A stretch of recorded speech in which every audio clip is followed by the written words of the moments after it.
Welcome to the Mayur classes. कैसे हो आप सभी? आई होप बहुत अच्छे से हो। आज हम पढ़ेंगे आर्टिकल किसके बारे में? 22 से लेके 24 तक। 21 तक हमने कंप्लीट कर लिए। ये है अब आर्टिकल 22। आर्टिकल 22 किसकी बात करता है? Protection against arrest and detention की। अब कॉन्स्टिट्यूशनल प्रोविजन देखा जाए तो क्लॉज 1 एंड क्लॉज 2 क्या बात करते हैं? Protection of person arrested under ordinary law. कोई भी पर्सन अगर ऑर्डिनरी लॉ में अरेस्ट हो गया है तो उसको उसके पास राइट टू बी इन्फॉर्म्ड करो। क्या वो लीगल प्रैक्टिस कर सकता है? मतलब वो अपने लव्ड वंस को बता सकता है कि मैं अरेस्ट हो गया हूँ, मेरी हेल्प करो। प्रोड्यूस बिफोर मैजिस्ट्रेट के सामने आने से पहले विदिन 24 उसके पास ये राइट्स हैं। क्लॉज 3 और 7 क्या कहते हैं? 3 से लेके 7 तक प्रिवेंटिव डिटेंशन ऑफ लॉज के बारे में। Without trial for up to 3 months. Without trial आप उसको 3 महीने तक ये एडवाइजरी बोर्ड रिव्यू हो सकता है। ये डिटेंशन लॉज में आते हैं। अब इसको लिंक कर सकते हैं करंट अफेयर में, जैसे NASA, NSA National Security Act, या UPA Unlawful Activity Prevention Act, या AFSPA के साथ। जजमेंट्स क्या है? ADM जबलपुर वर्सेस शिवकांत शुक्ला 1976 का, Maneka Gandhi versus Union of India 1978, justice KS Puttaswamy versus Union of India 2017 case. ये इनकी जजमेंट्स के लिए इसके लिए केसेस हैं। करंट अफेयर में कैसे लिंक कर सकते हैं? डिटेंशन इन कश्मीर पोस्ट जो हुआ था, आर्टिकल 370 को हटाया गया था, स्टूडेंट्स के ऊपर अंडर UPA एक्ट में लाया गया था, unlawful activities prevention act. Digital surveillance and preventive arrest during farmer protest जो हुआ था, या CA और NRC के रिपोर्ट में। ऑप्शनल सब्जेक्ट्स में कैसे रेलिवेंट है? पॉलिटिकल साइंस में स्टेट वर्सेस इंडिविजुअल की क्या लिबर्टी है, authoritarianism, democracy.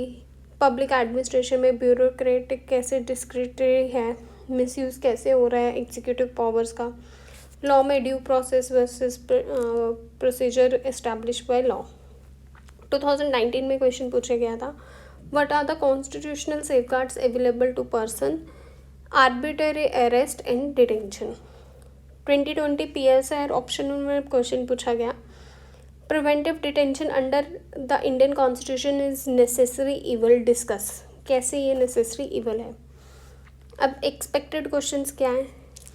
Discuss the safeguard of provided under article 2 against arbitrary arrest and preventive detention in the context of using increase use of NSA and UAPA। Critically examine करो, analyse करो relevance of article 22 in protecting civil liberties during times of internal unrest and public emergency. Keywords क्या है? Preventive detention, arbitrary arrest, legal representation, habeas corpus आ जाता है, UAPA आ जाता है, NSA आ जाता है, ड्यू प्रोसेस आ जाता है, प्रोसीजरल राइट्स के बारे में हम सब के बारे में लिख सकते हैं। वैसे ही अब आर्टिकल 23 किसकी बात करता है? Prohibition of human trafficking and forced labour. मैंने किसी वीडियो में देखा था, I don't remember that video and the person, and Pakistan का कुछ लिंक था। अभी भी ह्यूमन ट्रैफिकिंग होती है पाकिस्तान में, और वहाँ पे जो ह्यूमन ट्रैफिकिंग होती है, आप मानोगे 200 रुपये में लड़कियाँ बिक रही हैं, औरतें बिक रही हैं। और वैसे भी अफ़गानिस्तान में बुरा हाल है लड़कियों का। ये प्रोहिबिट करता है ह्यूमन की ट्रैफिकिंग को। बैगर फोर्स्ड लेबर में हम नहीं करवा सकते without payment. Other formal forced labours जो हैं उनमें नहीं कर सकते। लॉज क्या है? बॉन्डेड लेबर एबॉलिशन एक्ट 1976 का, immoral trafficking prevention act 1956, child labour prohibition and regulation act, POSH act 2013। Current affair में देखा जाए तो कैसे लिंक कर सकते हैं? Human trafficking rings busted across India Bangladesh border, migrant workers crisis during COVID-19, use of child labour in supply chains, brick kilns, mica mining, इन सब में माइनिंग्स में चाइल्ड लेबर हो रही है। फिर ऑप्शनल में साइकोलॉजी, PSIR, और लॉ में तो है ही है PSR फंडामेंटल राइट्स, और DPSC इसमें आ जाएगा सोशोलॉजी, साइकोलॉजी बोल दी मैंने, सॉरी, सोशोलॉजी में, साइकोलॉजी में भी आ सकते हैं कि क्या साइकोलॉजी है उन लोगों की, caste, class, economic exploitation. Previous year question paper 22 में भी आया, 15 में भी आया। Child labour continues to be social economic challenge, आज भी चैलेंज है। कॉन्स्टिट्यूशनल और लेजिस्लेटिव मेजर्स बताओ कैसे हम इसको इरेडिकेट कर सकते हैं। 15 में था question, despite constitutional prohibition forced labour persist, examine करो। अब एक्सपेक्टेड क्या हो सकता है, examine the effectiveness of constitutional provisions in government initiative in eradicating human trafficking in India.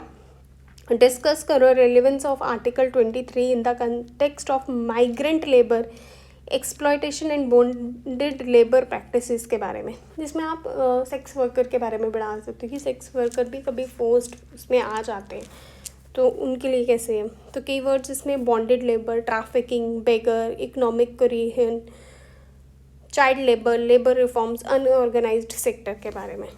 Article 24 किसकी बात करता है, prohibition of employment of children in factories. कोई भी बच्चा जो 14 साल से नीचे है वो कभी भी काम नहीं कर सकता, कहीं भी फैक्ट्री या हजारड्स वर्क में एम्प्लॉय हो ही नहीं सकता, उसको एम्प्लॉयमेंट नहीं मिलनी चाहिए, वो काम नहीं करेगा। इसको हम लिंक कर सकते हैं लॉ में child labour prohibition and regulation amendment act जो 2016 का है।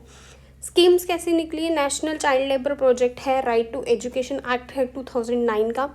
करंट अफेयर में use of child labour in fire works industry, Sivakasi mica mining में चैलेंजेस क्या है, आरटीए की और मिड डे मील स्कीम्स लाई हैं हमने, क्या इम्प्लीमेंट चैलेंजेस हैं। आज भी बच्चे स्कूल नहीं जा रहे हैं, मिड डे मील स्कूल होने के बाद भी, तो कहाँ ग्राउंड रियलिटी में। आप इनको पब्लिक एडमिनिस्ट्रेशन में भी डाल सकते हो, आगे आगे आता जाएगा जैसे जैसे हम उसको पढ़ते जाएंगे ना। फिर रिसेंट ILO और यूनिसेफ ने डाटा राइज किया, चाइल्ड लेबर का बढ़ गया पोस्ट कोविड के बाद। ऑब्जेक्ट देखा ना, पब्लिक एडमिनिस्ट्रेशन बोल दिया, चाइल्ड वेलफेयर स्कीम्स में आ जाएगा। फिर सोशोलॉजी में आ जाएगा, poverty drop out rates, socio economic inequality law में आ जाएगा। Previous year question 2017, child labour is a violation of children rights, examine the legal and constitutional mechanism to tackle this menace. 21 में भी आया, PSR ऑप्शनल में आया, how effective has been the right of education in preventing child labour in India. एक चीज़ याद रखना, जो भी आपका ऑप्शनल है उस ऑप्शनल के क्वेश्चंस अटेम्प्ट तो करने ही करने हैं, बट प्लस आप ना जो रिलेवेंट टॉपिक्स हैं उनके भी ऑप्शनल के क्वेश्चंस देखना, बेशक वो आपका ऑप्शनल का सब्जेक्ट हो या ना हो, UPSC का कोई पता नहीं। Critically analyse the safeguards of child labor in India in the light of increasing informal sector exploitation के बारे में क्या लिख सकते हो आप, जैसे हजार्डस बढ़ रही हैं, माइनिंग्स बढ़ रही हैं, उनमें डाल सकते हो। To what extent has the RTA act fulfilled the constitutional mandate under article 24। अच्छा, और इसमें कीवर्ड्स कैसे कैसे यूज़ हो सकते हैं, child labour, informal sector, RTA, hazardous industry, educational rights, implementation gaps, इनके बारे में। इंटरलिंक कैसे, आर्टिकल 21 राइट टू लाइफ के साथ। DPSP जब हम पढ़ेंगे तो पता लग ही जाएगा, वैसे मैंने लिख दिया आर्टिकल 39E, 39F, 41, 45 जिसमें चिल्ड्रन और वर्किंग कंडीशंस के बारे में। आर्टिकल 32 किसकी बात करता है, for enforcement of these rights through PILs, public interest litigations. Article 51A के क्या कहता है, फंडामेंटल ड्यूटी है पेरेंट की कि वो अपने बच्चों को एजुकेट करे पोस्ट 86th अमेंडमेंट के बाद। अच्छा, ये 22 में क्या है, अरेस्ट और डिटेंशन की बात है, की लेजिस्लेशन क्या है, कश्मीर प्रोटेस्ट है, जैसे मणिपुर प्रोटेस्ट आ जाता है। 23 में क्या है, ट्रैफिकिंग फोर्स्ड लेबर की बात है, बॉन्डेड लेबर एक्ट, माइग्रेशन और चाइल्ड अब्यूज़। 24 क्या कह रहा है, child labour in hazardous job, RTE act, fire working, mining, education. Mains में कैसे, पहले इंट्रोडक्शन लिख दो, केस स्टडी या आर्टिकल क्लॉज लिख दो, बॉडी में पहले मेंशन करो कॉन्स्टिट्यूशनल प्रोविजन क्या है, रिलेटेड टू लॉ क्या गैप्स हैं, क्या करंट इवेंट्स हैं, फिर एक केस लॉ लिख दो। Conclusion, digital surveillance, strengthening child labour को कैसे कम कर सकते हैं उसके लिए लिखो, रिपोर्ट करो मैकेनिज़्म को, और लीगल लिटरेसी रेट को कैसे बढ़ाएं और कैसे इनकरेज करें बच्चों को कि वो स्कूल जाएँ, पेरेंट्स को भी कि वो बच्चों को स्कूल भेजें, और ये उनको कैसे एजुकेशन प्रोवाइड हो, कैसे हम कर सकते हैं, कितने क्या क्या गवर्नमेंट के इनिशिएटिव है, एनजीओज़ की हेल्प ले सकते हैं, या आपका खुद का कोई क्रिएटिवनेस कोई आइडिया हो वो भी आप लिख सकते हो। Thank you very much, bye bye, take care.